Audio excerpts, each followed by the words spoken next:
Fl-isem tal-Missier u tal-Iben u tal-Ispirtu Santu, il-grazzja ta' Sidna Ġesu Kristu l-imħabba ta' Alla u l-għaqda fl-Ispirtu Santu tkun ma'kom il-koll.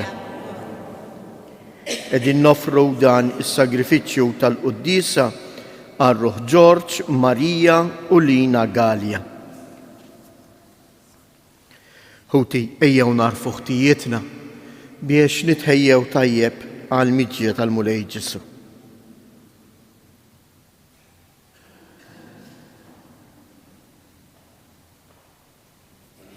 Mulej ħniena, Kristu ħniena, Mulej ħniena, iħenna lina Alla li jista' kollox jaħfrilna dnubietna u jwassalna għal ħajja ta' dejjem. Nitolbu. O Alla, ħares lejna għaddejja tiegħek bla ma jistħoq ilna, imbiniktin minħabba ħtijietna u ferraħna bil-miġja tas-Salvatur tagħna, ibnek il-waħdini Ġesu Kristu Sidna li hu Alla u li miegħek jgħix u jsaltan flimkien mal-Ispirtu Santu għal dejjem ta' dejjem.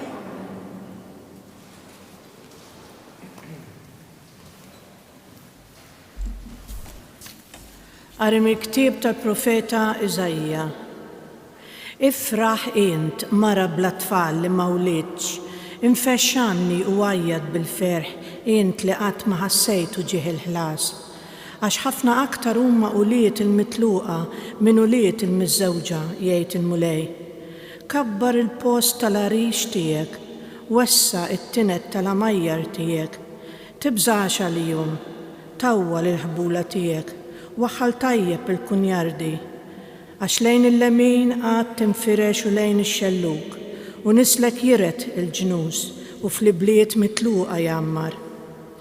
Tibżax int ma jkollokx mxiex tistħi, tħammarx aktar wiċċek għax għajb ma jkollokx aktar. Int għad tinsa l-għajb tar-mulitek, ma tiftakarx iżjed fil-mistħija tar-romol tiegħek. L-arus tiegħek il-ħallieq tiegħek, Jahwe tal-eżerċti jismu, il-feddej tiegħek, il-qaddis ta' Iżrael, Alla tal-art kollha jissejjaħ. Iva, bħal mara mitluqa u mdejqa f'qalba sejjaħlek il-Mulej. Jista' wieħed jitlaq il-mara ta' Żużitu, jgħid il-Mulej Alla tiegħek, għal ftit jiem tlaqtek, imma bimħabba bla qies jien nerġa' niġbrok. Fis-saħħna tal-korla ħbejt wiċċi għal ftit minnek, bimħabba ta' dejjem inħenna lik, jgħid il-Mulej il-feddej tiegħek. Dan għalija bħal fi żmien Noe, meta ħlift li l-ilma ma jerġax jarraq l-art. Hekk naħlef issa li ma nisħonx aktar għalik u lanqas ma nċanfrek. Jistgħu jitkarkru il-muntanji, jiteżu l-għoljiet, imma mħabti minn miegħek ma titħassarx u s-slim tal-patt tiegħi ma jitħeżżix, jgħid il-Mulej li jħenn għalik. Il-kelma tal-Mulej. Nollik Mulej għax arfajtni. Nollik Mulej għax arfajtni u ma ferraħx li dewwa tiegħi bija, Mulej, tellajt li mill-mewt lil ruħi, ħlistni minn fost dawk li jinżlu fil-ħofra. Nollik Mulej għax arfajtni. Għannu l-Mulej ħbieb tiegħu, faħru l-isem imqaddes tiegħu, għax ftit iddum is-saħna tiegħu, iżda qomor sħiħ l-imħabba tiegħu, fil-għaxija jidħol il-biki, fil-għodu jidwi l-ajat ta' ferħ. Nollik Mulej għax arfajtni. Ismani Mulej joħenna lija, kun Mulej l-għajnuna tiegħi, int bdilt fis-sfin il-għali tiegħi, Mulej Alla tiegħi, imfaħrek għal dejjem. Nollik Mulej għax arfajtni.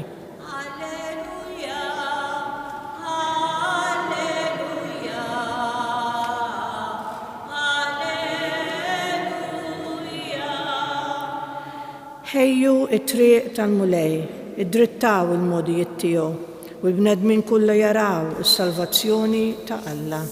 Alleluja, alleluja,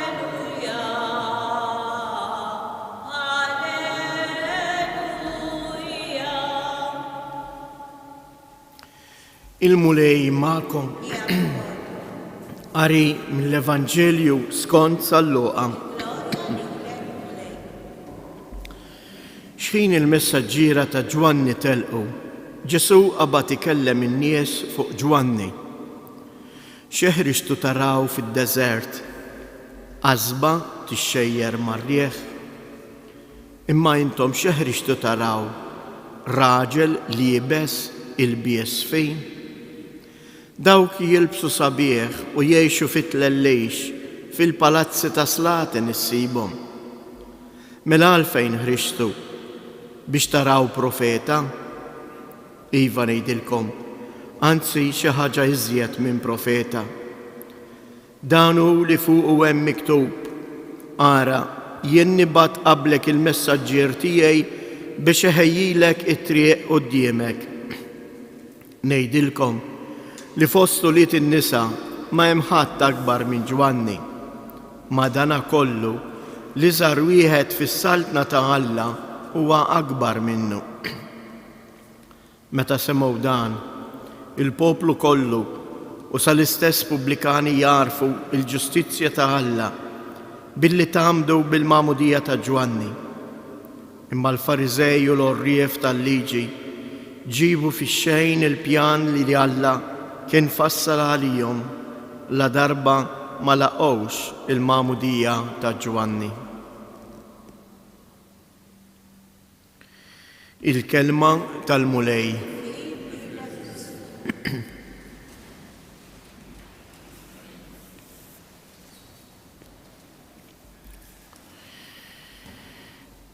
L-ewwel parti tal-Vanġelu jitkellem fuq il-persuna ta' Ġwanni u l-Vanġelu jagħlaq fuq l-għażla li jagħmel il-poplu. Ma ninsewx il-Vanġel mhuwiex rakkont ta' storja, imma huwa l-kelma ta' Alla għalija illum. L-ewwel ħaġa x'eħriġtu taraw? Għażba tixxejjer mar-rieħ? Raġel li jibes lill-bies sabiħ? Dan ma kienx Ġwanni. Ġwanni ma kienx għażba tixxejjer mar-rieħ li jimxi u immexxi minn diversi kurrenti skont minn fejn jonfoħ iż-żrieħ. Ma Ġwanni kien il-bniedem li jwassal, kien il-profeta. X'eħriġtu taraw? Profeta? X'qed infittex jien fil-ħajja tiegħi? Kif qiegħed ngħixha? L-għażliet tiegħi qegħdin ikunu influwenzati mill-irjieħ, mill-buffuri? Jew qegħdin ikunu mmexxija u mibnija fuq il-kelma tal-profeta. Il-kelma tal-profeta tfisser il-kelma ta' Alla, għax il-profeta qatt ma jwassal il-kelma tiegħu, imma jwassal il-kelma ta' Alla.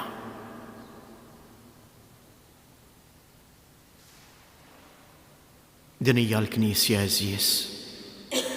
Il-Knisja ma tippritkax lilha nfisha, mhuwiex l-iskop tagħha. Il-Knisja il-missjoni tagħha hija biss li twasslilna l-kelma ta' Alla. Imma jien din il-kelma ta' Alla qed nilqaħħa jew le. Jew jien sempliċement għażba li tixxejjer.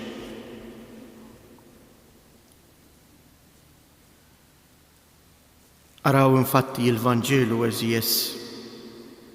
Meta semgħu dan kollu, meta semgħu jiġifieri l-kelma ta' Ġesu, kien hemm żewġ tipi ta' nies li jagħmlu għażla f'ħajjithom. Il-pubblikani għarfu il-ġustizzja ta' Alla billi tagħmdu bil-magħmudija ta' Ġwanni. Il-pubblikani għarfu quddiem Alla, quddiem il-kelma ta' Ġesu li huma midimba u għalhekk jieħdu il-Magħmudija ta' Ġwanni. L-Magħmudija ta' Ġwanni x'kienet tfisser? Kienet stqarrija pubblika li jiena midneb.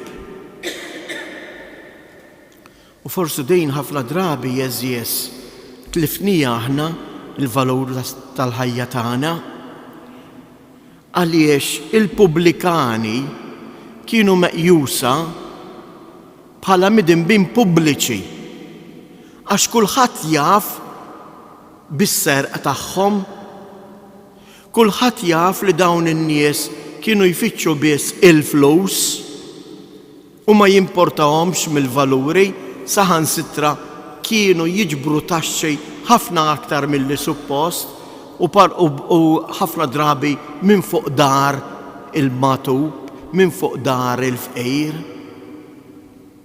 U għalhekk kif id-dnub tagħhom kien dnub pubbliku, huma wkoll jagħmlu stqarrija pubblika ta' indiema.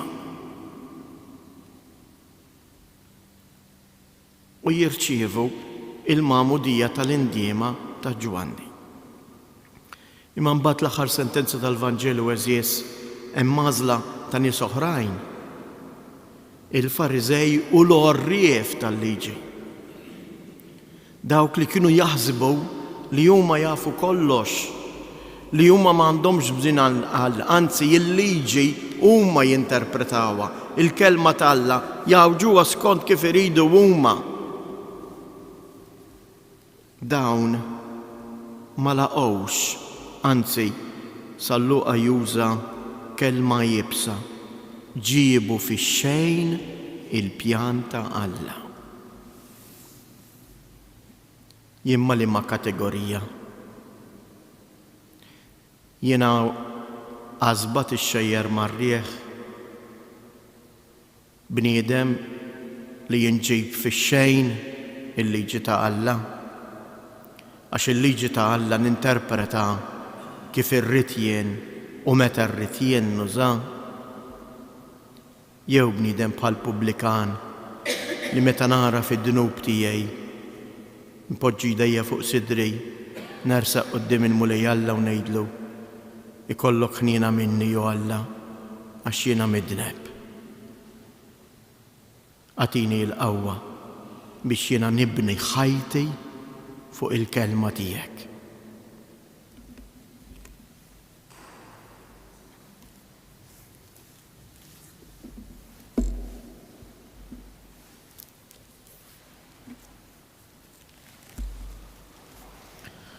Ħuti eżies aħna ngħixu f'din id-dinja fl-istennija li sseħħ it-tama ħienija u tiġi s-saltna ta' Alla tagħna. Bil-qawwa ta' din it-tama li ma tqarraqx bina inqedu qudiemu dawn it-talbiet li tagħna fil-waqt li ngħidu tiġi saltnatek mulej. Nitolbu għas-saċerdoti sabiex ikomplu jkunu disponibbli u jgħaddu il-kelma ta' Alla li tfejja u li taħfer lil bnedmin kollha. Nitolbu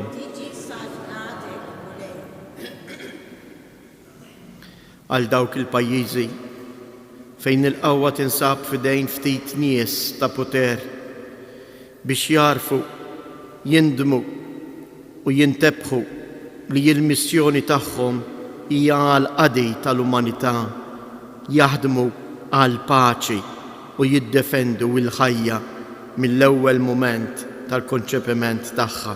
Nitolbu għal min iħossu midneb u jitbiet minnek biex jifhem li inti missier ħanin li tgħader u taħfer. Nitolbu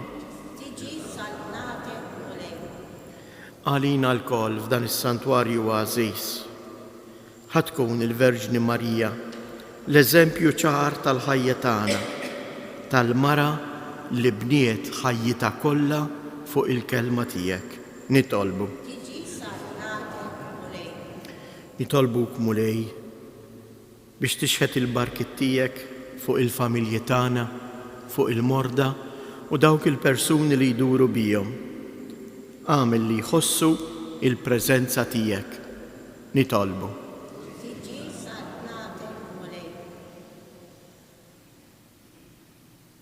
Isma' mulej it-talba qum li tal-poplu tiegħek. U fil-ħnina tiegħek ejja biex tenna ħalli aħna wkoll nerġgħu inqumu min-nas tagħna u niltebħu bil-kelma tiegħek li tmexxina. Int li tgħix wis-saltan għal dejjem ta' dejjem.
Jitolbu biex dan is-sagrifiċċju tiegħi u tagħkom ikun joġob lil Alla l-Missier li jista' kollox.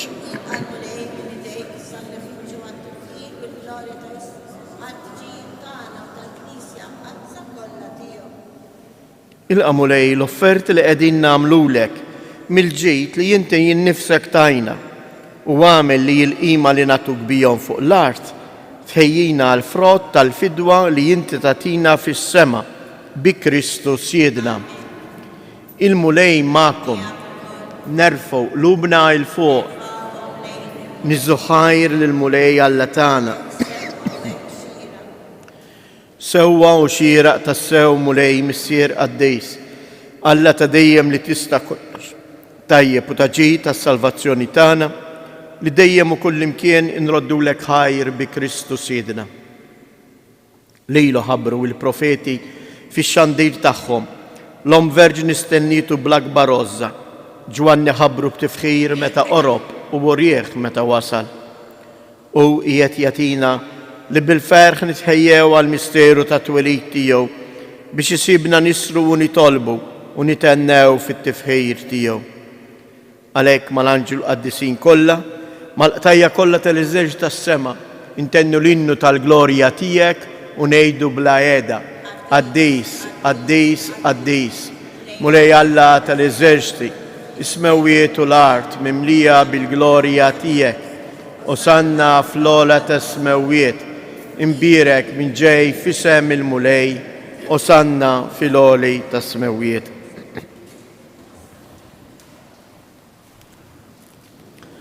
Qaddejs tas-sew int mulej, inti lajn ta' kull qudussija, Qaddis għalhekk nitolbu dawn l-offerti bil-barka tal-Ispirtu tiegħek biex isiru għalina il-ġisem u id-dem ta' Siedna Ġesu Kristu, li meta kien se jingħata biex mir-raj ħibati ħal ħobs radd il-ħajr qasam tal id-dixxipli tiegħu u qal: ħudu u kulu il-koll minn dan, għax dan huwa ġismi li jingħata għalikom.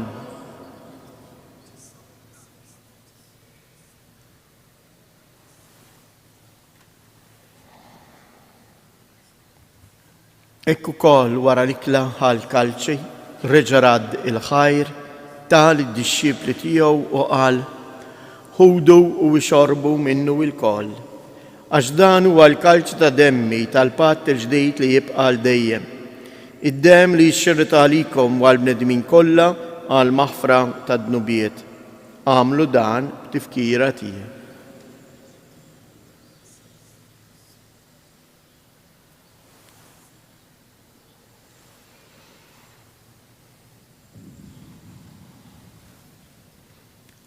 Dan hu il-misteru tal-fidi, inħabbru l-mewt tiegħek mulej, inxandru bil-ferħ il-qawmien tiegħek, nistennewk sa ma tiġi fil-glorja. Għalhekk aħna u nagħmlu dan b'tifkira tal-mewt u l-qawmien ta' Sidna Ġesu Kristu, nofrulek mulej il-ħobs tal-ħajja u l-kalċ tas-salvazzjoni. U nroddulek ħajr għaliex oġbok tilqana hawn quddiemek biex naqduk. Miċċa kontana nitolbu lill-Ispirtu Santu jaqadna f'ġisem wieħed lilna li nieħdu sehem il-ġisem u d-dem ta' Kristu. Ftakar mulej fil-Knisja tiegħek imxarda mad-dinja kollha u ittaqa' fl-imħabba flimkien mal-Papa Franġisku, mal-Isqof tagħna Anton, l-isqfijiet u l-ministri tiegħek kollha. Ftakar ukoll fħutna li raqdu bit-tama tal-qawmien. Ftakar fil-mejtin kollha, daħħalhom quddiemek fid-dawl tas-sebħ tiegħek. Ħenna lina l-koll nitolbuk.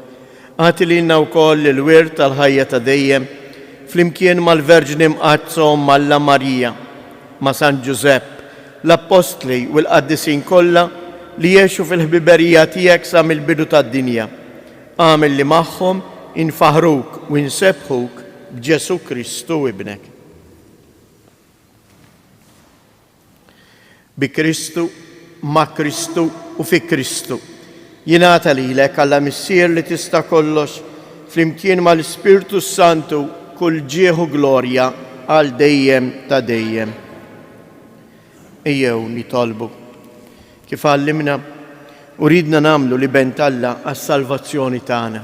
Missierna li inti fis-smawiet jitqaddes ismek, tiġi saltnatek, ikun li tritjent kif is-sema hekk fl-art.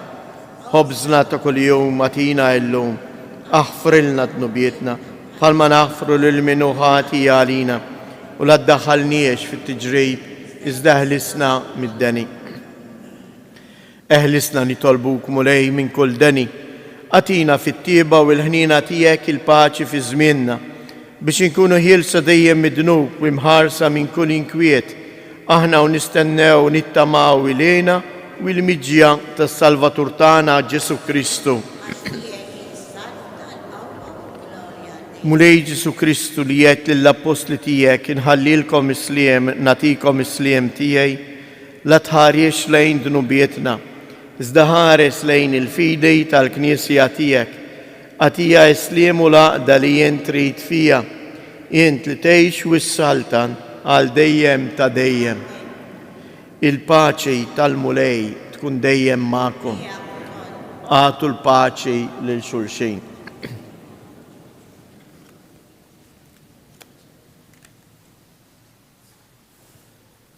Ħaruf ta' Alla li tneħħi dnubiet tad-dinja ħenna għalina. Ħaruf ta' Alla li tneħħi dnubiet tad-dinja ħenna għalina.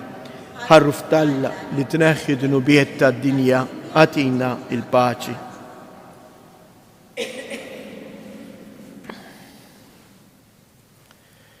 Danu il-ħaruf ta' Alla, danu li jneħħi dnubiet tad-dinja. Ħen jindawk li huma mistiedna għall-ikla tal-ħaruf. Iżdejt kelma waħda, ruħi tkun fejn. Il-ġisem ta' Kristu ħarisni.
nitolbu.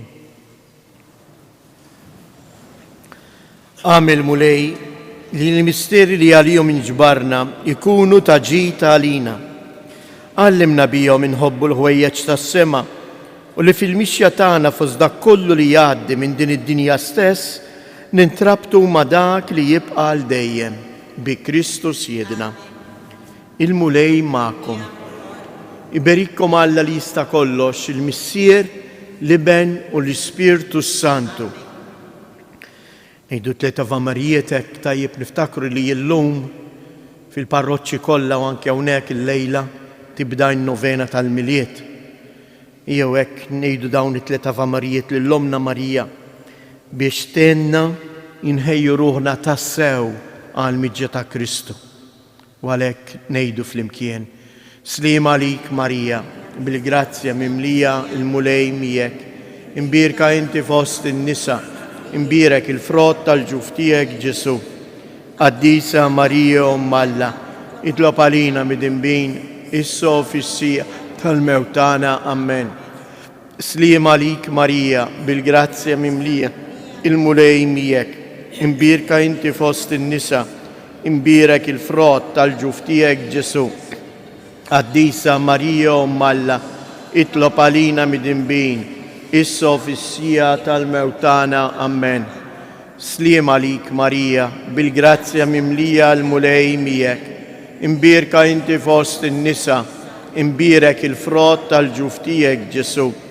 Qaddisa Marija Alla, itlob għalina mid-inbin, issa fis-sija tal-mewtana. Amen. Madonna ta' Pinu, Sultana tal-familja, ħarstek fuqna dejjem żomm. Morru u għejxu fil-paċi ta' Kristu.